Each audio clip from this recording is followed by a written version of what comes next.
देखिए जरा एक ये क्वेश्चन है, कह रहा है S Singh limited obtained a loan of rupees 5 lakh from State Bank of India at the rate 10% interest. बताओ जरा, आपने लोन लिया है, बैंक अकाउंट डेबिट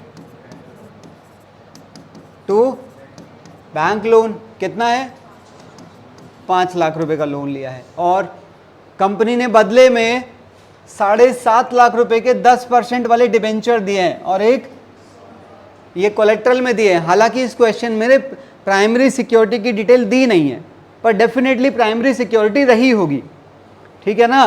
तो उसकी एंट्री कुछ होती भी नहीं है और मैं उसे इसके नोट में भी नहीं दिखा पाऊंगा क्योंकि डिटेल ही नहीं है। बताओ ज़रा, तो प्राइमरी सिक्योरिटी की तो कोई एंट्री डल ही नहीं है। कोलेट्रल की एंट्री आप चाहें तो इस एंट्री को स्किप भी कर सकते हैं। और दूसरे केस में क्या होगा, bank account debit to bank loan 5 lakh, primary security की एंट्री यहां भी नहीं डलेगी, कोलेट्रल की 10% debenture suspense debit to 10% debenture account 7.5 lakh. चलो ज़रा बैलेंस शीट बनाते हैं। इस केस में क्या होगा, 5 लाख रुपए इसके अंदर चले गए और ये वाले 5 लाख रुपए लॉन्ग टर्म बोरोइंग के अंदर चले गए, और लॉन्ग टर्म बोरोइंग का हम क्या बना रहे हैं, नोट। तो नोट के अंदर आ जाइए ज़रा, क्या लिखूं यहाँ पर सिर्फ एक ही चीज़ आएगी, बैंक का लोन, और बैंक के लोन के साथ में क्या दिखाना है अपने, प्राइमरी सिक्योरिटी और कोलेट्रल सिक्योरिटी की डिटेल देनी है। डिटेल का मतलब कि प्राइमरी सिक्योरिटी में क्या चीज़ दी है और वो कितने की है, और कोलेट्रल सिक्योरिटी में कितने डिबेंचर दिए हैं और वो कितने के हैं। बात समझ आ रही है। अब आ जाइए ज़रा दूसरी तरफ, इसमें क्या होगा, जो 5 लाख रुपए का बैंक है वो तो कैश एंड कैश इक्विवेलेंट में आ गया, और एक ये और एक ये दोनों लॉन्ग टर्म बोरिंग के अंदर चले जाएंगे। बताओ, तो यहां पर 10% डिबेंचर कितना 7.5 लाख, और बैंक का लोन कितना 5 लाख, और ये जो डिबेंचर सस्पेंस है ये इसमें से माइनस हो जाएगा, तो इसका इफेक्ट हो गया 0, और ये जो 5 लाख है ये आउटर कॉलम में चला जाएगा, और इसके साथ में नोट जो यहाँ पर आपने लिखे थे वो प्राइमरी और कोलेट्रल दोनों की डिटेल्स आ जाएंगी, ठीक है।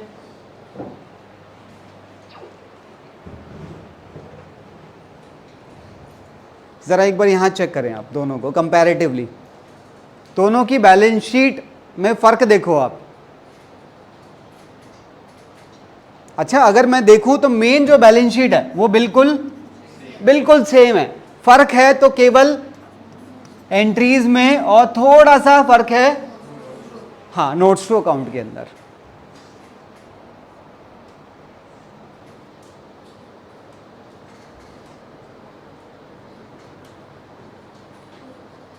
चलें क्या आगे। अच्छा, ज़्यादातर बच्चे ये भूल जाते हैं, ज़्यादातर मतलब 90% याद रहेगा।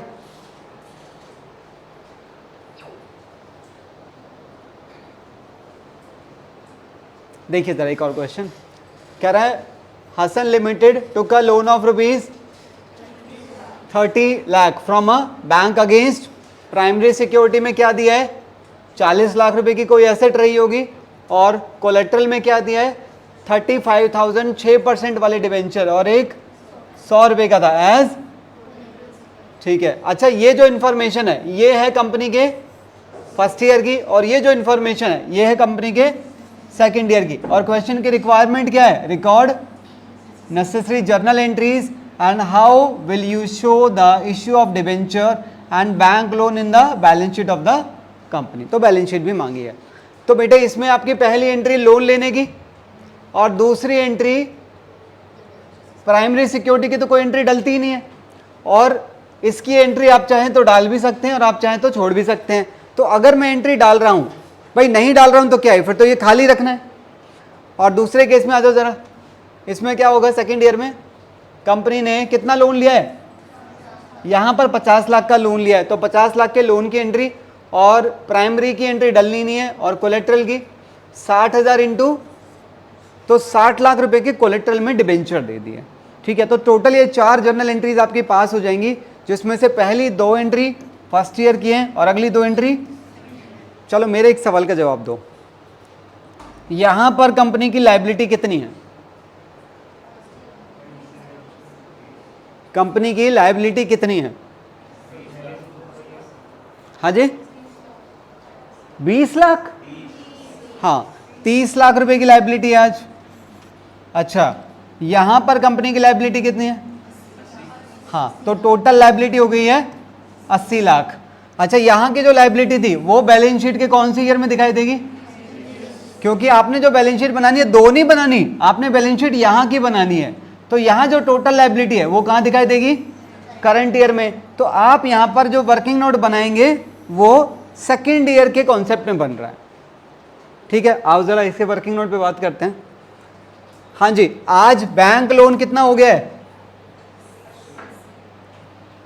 ये आपका बैंक लोन हो गया, तो बैंक लोन के साथ आपने 80 लाख के साथ में प्राइमरी में क्या था टोटल, प्राइमरी में टोटल क्या है 40 लाख रुपए का बता रहा है ना, दूसरे में कह रहा है प्लांट एज प्राइमरी सिक्योरिटी, तो secured by the primary security of plant and machinery. तो उसमें अगर डिटेल दे रहा है, अमाउंट दे रहा है तो अमाउंट लिख देना है, नहीं है तो छोड़ दो उसे। ठीक है, पर तो खाली ऐसे लिख देना, उसका नाम, अगर नाम भी पता है तो नाम भी लिख देना, वैल्यू पता है तो वैल्यू भी लिखनी है उसके साथ। और टोटल कोलेट्रल में कितना हो गया, हाँ 35 ये हो गया और 60 ये हो गया, तो 95 का कोलेट्रल हो गया है हमारा। ठीक है, और क्योंकि आप जानते हैं कि यहाँ पर जो डिबेंचर हैं हमारे कितने हो गए, ये 95 के डिबेंचर, और इनकी वैल्यू तो सेम ही रहेगी दोनों की, तो ये इसके अंदर से माइनस करके दिखा देना है बस। मेरे हिसाब से बहुत आसान सी चीज़ है, शायद समझ आ गई होगी।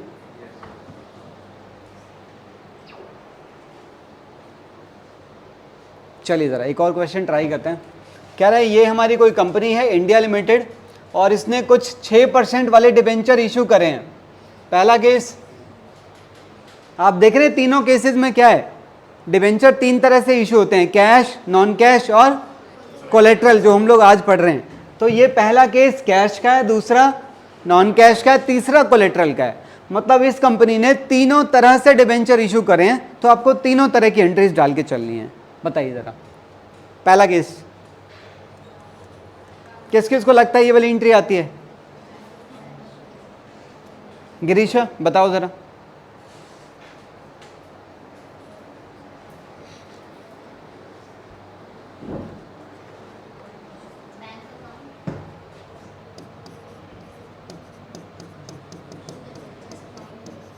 हाँ जी,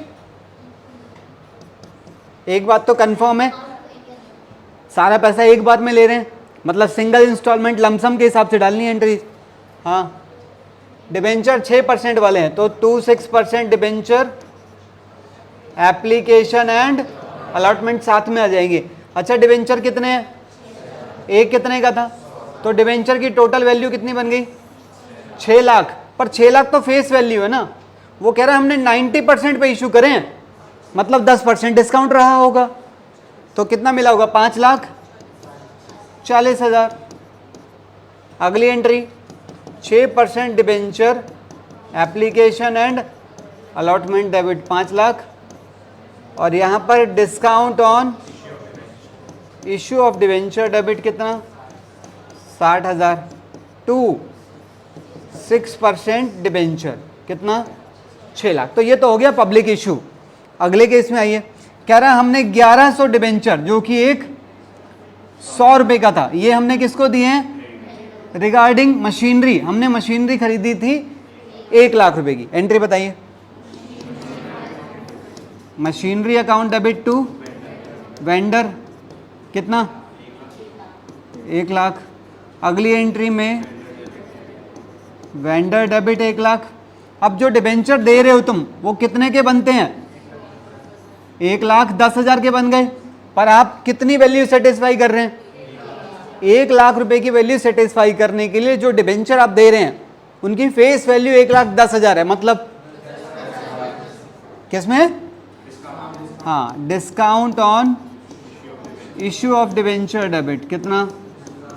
10,000 और टू 6% डिबेंचर हाउ मच? अगले केस में वही दो एंट्री, पहली बैंक से लोन लेने की और दूसरी बताओ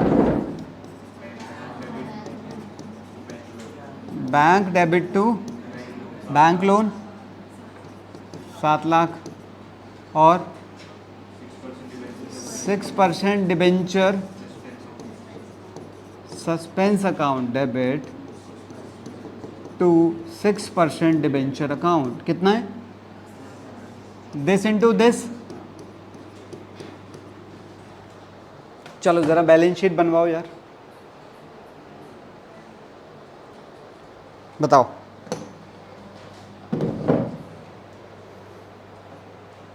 कहाँ से शुरू करें? बैंक 5,40,000 और ये रहा कितना हो गया? 12,40,000। ये हमारा इसके अंदर चला गया। उसके अलावा 1 लाख रुपए की मशीन है, ये हमारी फिक्स एसेट के अंदर चली गई। अच्छा, वेंडर का अकाउंट बंद हो चुका है, एप्लीकेशन अलॉटमेंट अकाउंट बंद हो चुका है। जो डिस्काउंट है 60,000 रुपये का डिस्काउंट इसके अंदर चला जाएगा खर्चों के अंदर, हाँ या ना? और ये यहाँ जाकर हमें लॉस दे देगा और लॉस आके इसके अंदर बैठ जाएगा ब्रैकेट के अंदर। कितने गए? अच्छा हाँ, यहाँ पे भी है ना 60, तो फिर ये टोटल 70 हो जाएगा। ठीक है, आगे चलिए। और डिबेंचर रह गए, यहाँ पर भी डिबेंचर रह गए, यहाँ बैंक का लोन रह गया और यहाँ पर भी डिबेंचर रह गए। तो पहले टोटल डिबेंचर उठा लो। डिबेंचर कितने हैं? 6 लाख 7,10 कितना हो गए? ये वर्किंग नोट हम लोग इसका बना रहे हैं 17,10,000 माइनस कर दो 6% डिबेंचर सस्पेंस कितना था? 10 लाख। तो ये 7,10,000 के वो डिबेंचर्स है जो एक्चुअली मार्केट में एक्टिवेटेड हैं ऑलरेडी। ठीक है, और यहाँ पर बैंक का लोन कितना है? 7 लाख। ये आउटर कॉलम में आ जाएगा और ब्रैकेट में प्राइमरी और कोलेटरल सिक्योरिटी की डिटेल्स आ जाएंगी। ठीक है ना?